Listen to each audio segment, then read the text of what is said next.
reaction she noticed. "Yes, do join us, and save me from having to listen to any more of my brother's silly stories." Jake pretended to be affronted, but they soon had Thornton seated and responding to Elizabeth's subtle flirting. He probably hadn't forgotten that woman, but he was thinking about Elizabeth now, which was all that mattered. "Oh, dear. Are those women still marching at the White House?" she asked, seeing the headline in the newspaper Thornton had carried with him.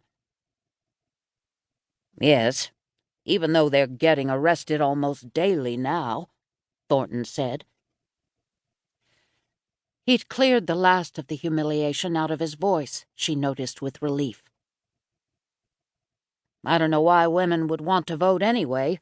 Would you, Betty?" Jake asked, using the name they'd chosen for this job. "I can't imagine why," Elizabeth said. "Politics is so boring." She didn't have to lie about her opinion of politics, at least.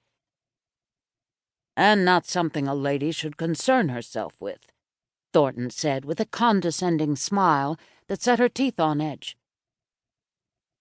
Thornton told them the details of the suffragettes' latest brush with the law, while the waiter in his spotless white gloves served them eggs and potatoes and bacon and refilled their coffee cups.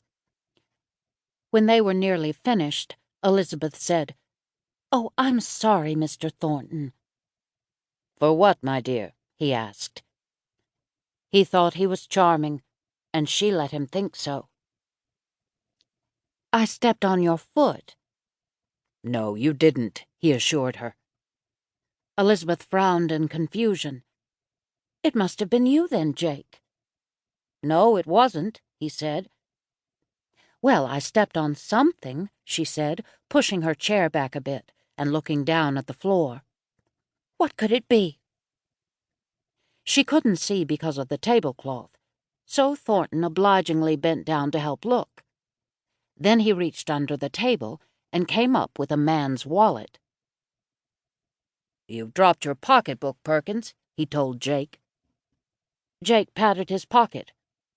"No, I haven't. Mine's right here. It must be yours." Thornton patted his own jacket and shook his head. "It's not mine either."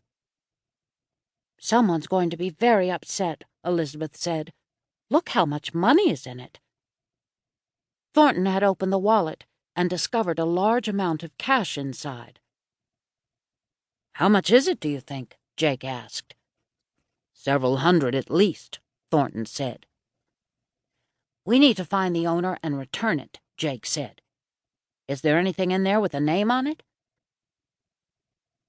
Thornton started emptying the wallet, which was stuffed with not only money but other papers as well. He laid the items out on the table, and Elizabeth and Jake moved the dishes aside to make room. Jake picked up the stack of money and counted it, while Thornton laid out several telegrams, a paper with rows of letters and numbers written on it, and a newspaper clipping. "There's over $600 here," Jake said. 2 years' salary for an average working man. "What does the newspaper clipping say?" Elizabeth asked. Thornton read it to himself.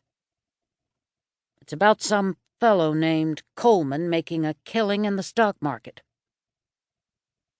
"These telegrams are to someone named Coleman, too," Jake noticed.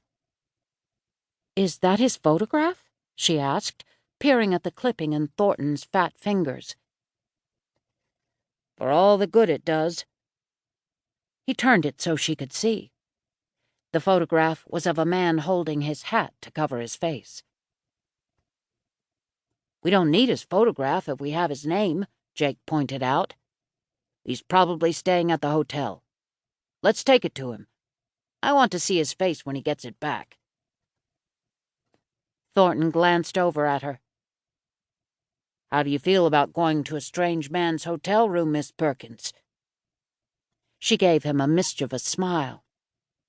"It's scandalous, I know, but I'll be thoroughly chaperoned." "Indeed you will," Jake said with a grin.